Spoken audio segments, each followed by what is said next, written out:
Hello, everyone, and welcome to another episode of the Wise Decision Maker Show, where we help you make the wisest and most profitable decisions. My name is Dr. Gleb Tsipursky. I'm the CEO of Disaster Avoidance Experts, the future of work consultancy that helps sponsor the Wise Decision Maker Show. And today with me is Dan Mallin, who's the founder and CEO of Lucy AI.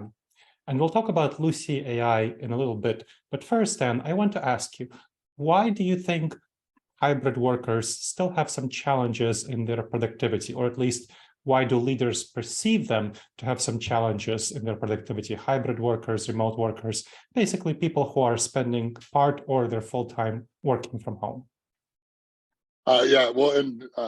Today is a snow day in Minnesota, so yeah, I am literally the only one in the office today, because we have a foot of snow.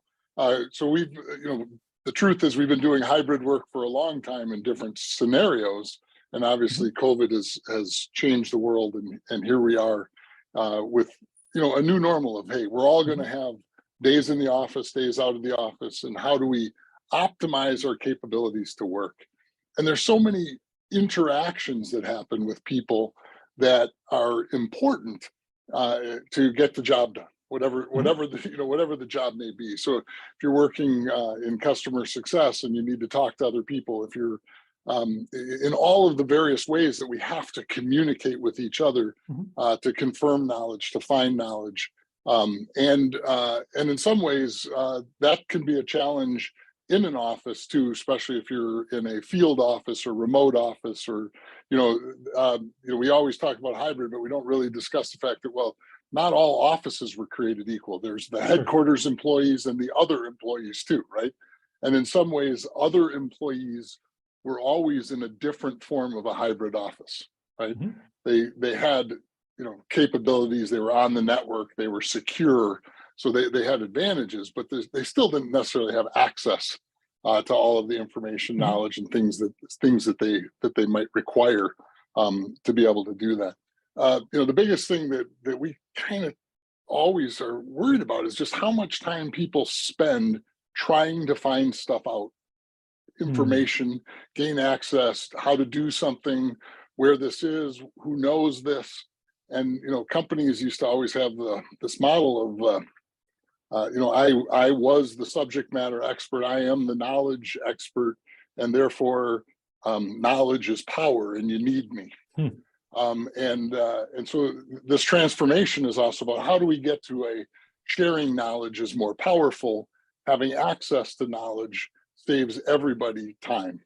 And there's a lot of data, and it's coming from different places, but employees spend up to 25% of their time just looking for information.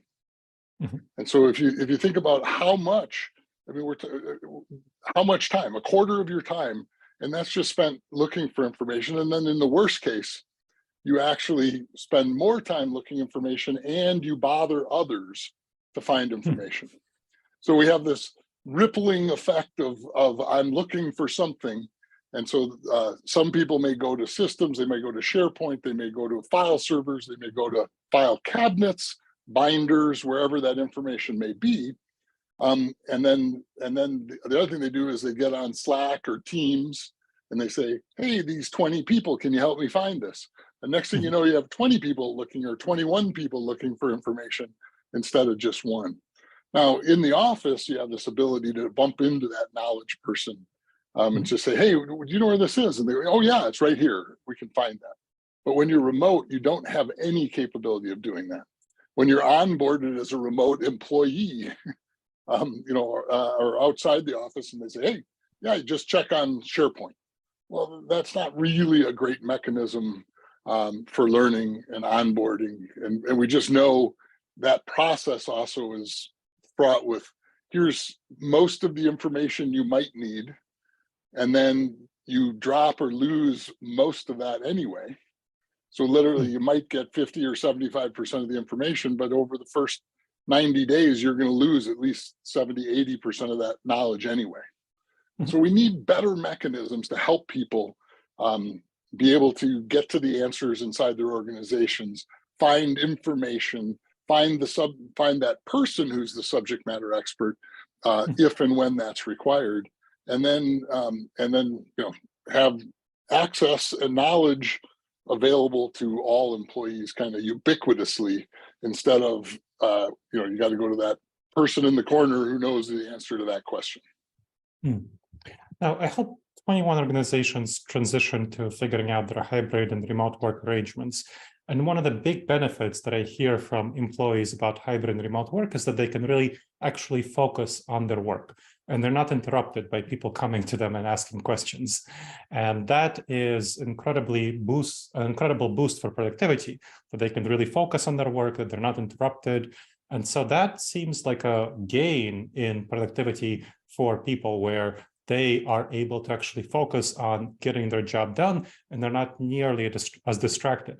So when we're thinking about productivity, how much does that uninterrupted time, where people can really focus and get their actual work done, rather than talking to people in a way that's going to interrupt them? And really, we know when people are interrupted, it takes them a long time to get back to their tasks, especially if they were doing something more intense. So in terms of people spending their time working remotely and being able to focus more, how much more does that benefit them in terms of their productivity, do you think? Well, productivity is a huge gain. And we're talking about hybrid here, but even in the office, some of these things can gain more productivity if you're not interrupted by people looking for stuff.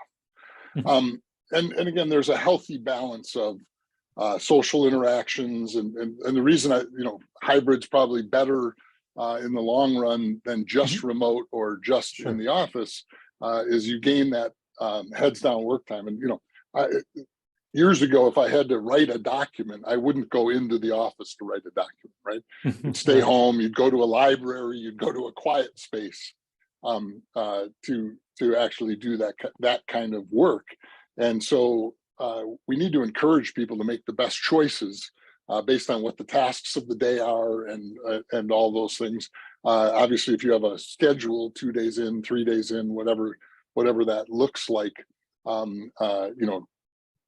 schedule your work that the think time is available. The other side, of course, is there is healthy productivity from interruptions. I don't mean the interruption itself, because that isn't ever healthy.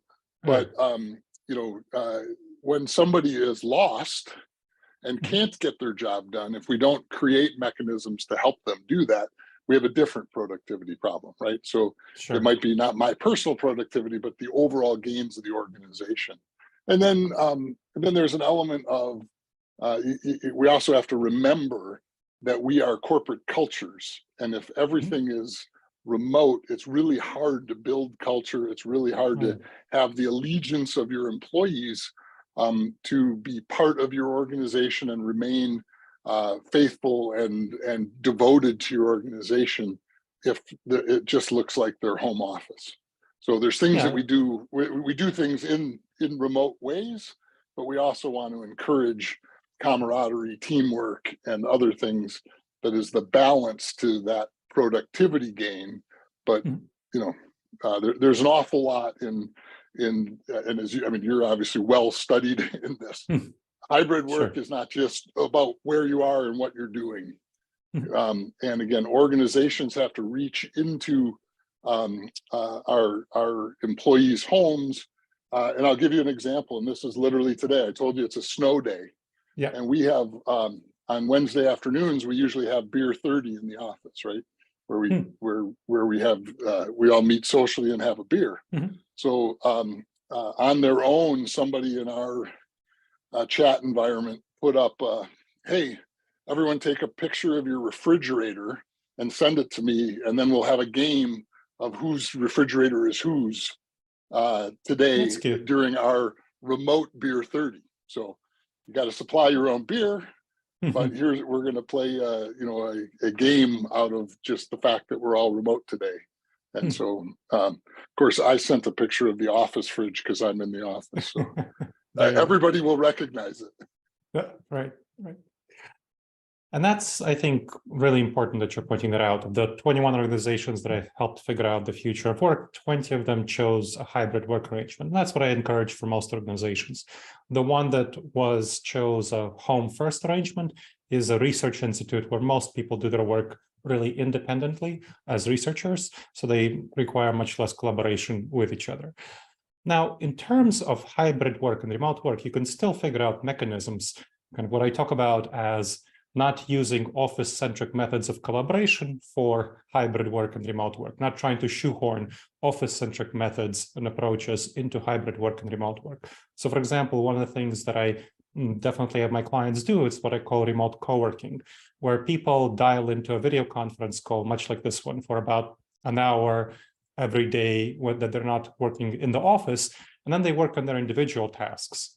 But they have an opportunity, if they need to turn on their microphones and ask a question. And everyone keeps their microphones generally off and their speakers on and their videos optional. And so that way, people know that during this period for an hour a day, they can ask any questions that they need clarifications. It's especially helpful for junior team members who are getting onboarded, but for anyone else, like you said, who's looking for information and who might save the work tasks that they might require looking for information for that period. So that's kind of one approach that I found my clients found to be quite helpful in addressing these challenges where they can still work on their individual tasks, but that they can focus that individual task on an activity that might require asking others. And the second activity that we found quite useful, especially in terms of onboarding, is not to just have an onboarding program for a couple of weeks, but to have a mentoring program. So once somebody finishes the onboarding as a junior team member, they roll into a mentoring program for the next couple of years where they have a mentor who they meet with occasionally once a week, and also whom they can shoot over questions and expect quick responses to find out their information and just the know-how of the organization, the unwritten rules of the game, the culture, group dynamics, gossip, so to speak, about people who, got positive gossip in this term, learning about what people are useful in what ways and so on. So what do you think of those sorts of approaches to address the question of gathering information, especially for junior staff? Yeah, I mean, there's no question.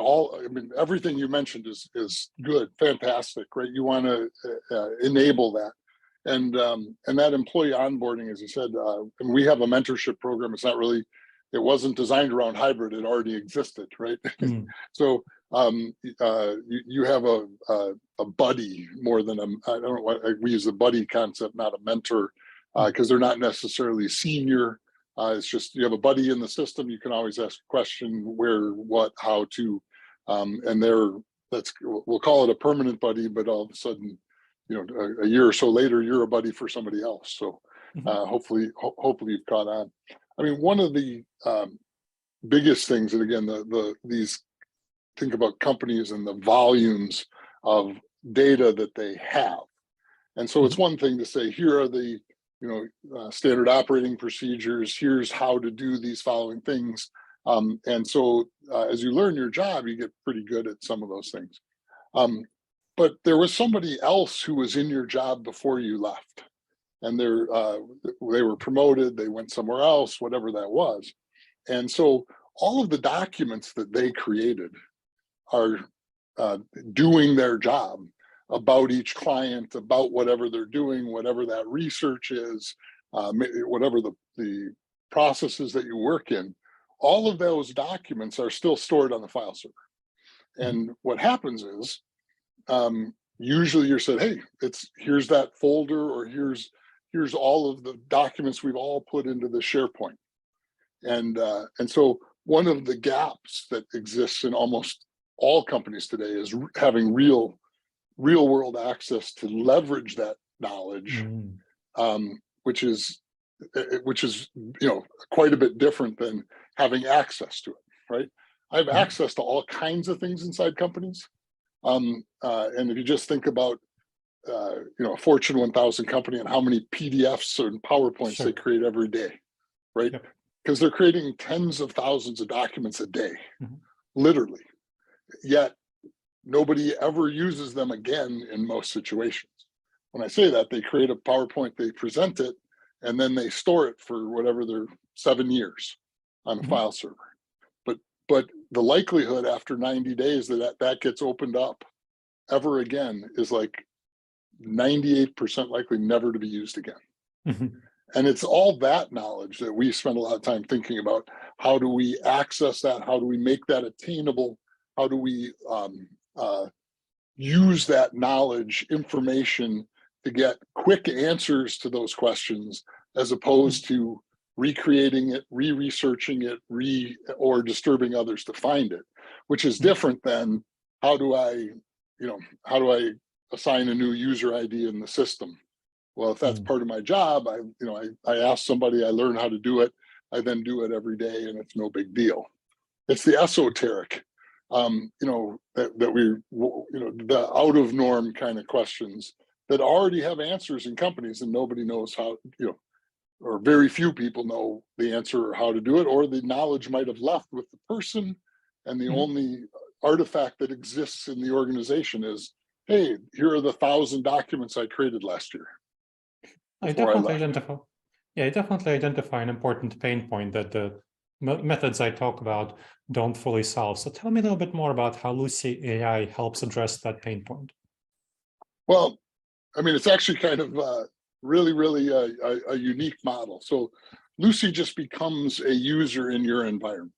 And so she gets access to all those file servers and data stores in different places where you keep all that information, but she reads, watches, and listens to all of it. And so that means that she reads each document, but it also means that she indexes and tags each document.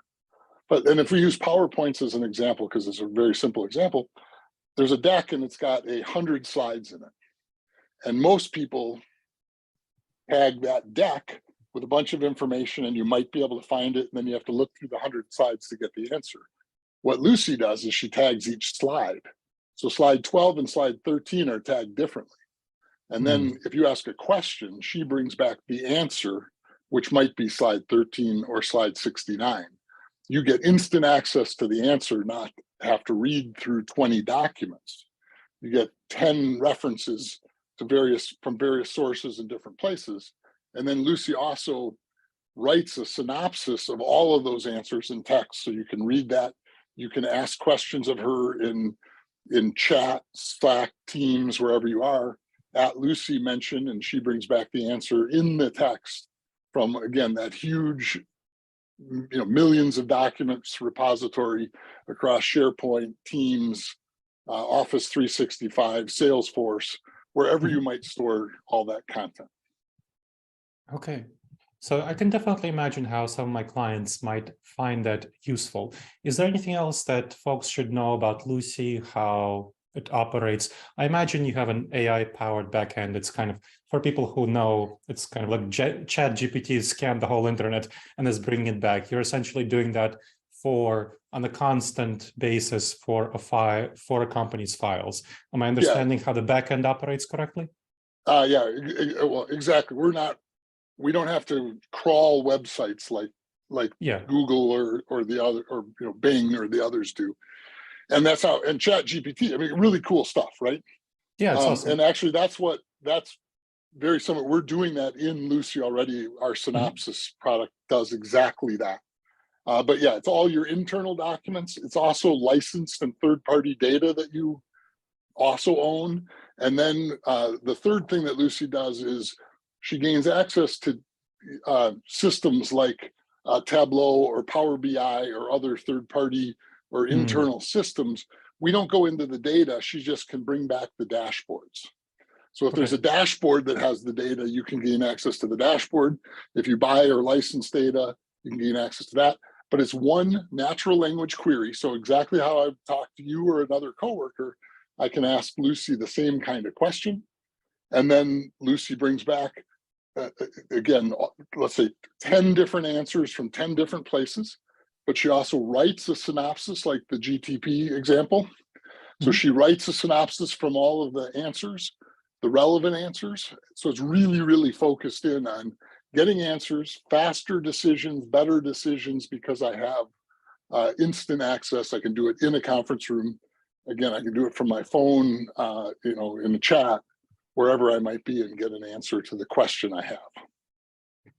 Definitely sounds like something that would help address a number of challenges that hybrid workers and remote workers have and decrease some of the concerns of leaders about hybrid work and remote work. Now, as we wrap up, is there anything else about hybrid work and remote work or LUCI that you want to share that you have not yet shared? I think you said it, which in a specific way, where you encourage people to interact in Zoom or whatever their meeting platform is.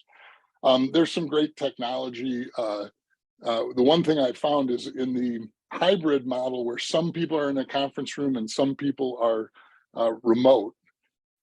I encourage either everybody to bring up their own webcam, so we have everybody represented, not the room. It's helpful. Or there's like the owl camera or something, a 360-degree camera, which really is a differentiator in inclusion, great audio.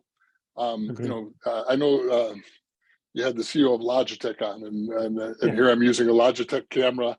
But the idea is good. You have to care enough to have a good environment to do it, and you have to represent your company and your coworkers and everything you're doing appropriately through whatever technologies you're using. Right? It doesn't excuse. I'm not wearing pajama bottoms. We'll just say it that way. I put pants on wherever I am working, and that way it can never slip up that I was wearing pajama bottoms. Well, I hope especially since you came to the office today. Yeah. All right, then. Well, on that note, I want to thank you for coming on the show and sharing about LUCI and hybrid and remote work. Very helpful. Great. Thank you for having me. It's wonderful. And thank you to the listeners for checking out another episode of the Wise Decision Maker Show. And remember to subscribe to the show wherever you check this out and leave a review. It really helps others discover the show and helps us improve the show to help you have the best experience. I look forward to seeing you in the next episode of the Wise Decision Maker Show. In the meantime, the wisest and most profitable decisions to you, my friends.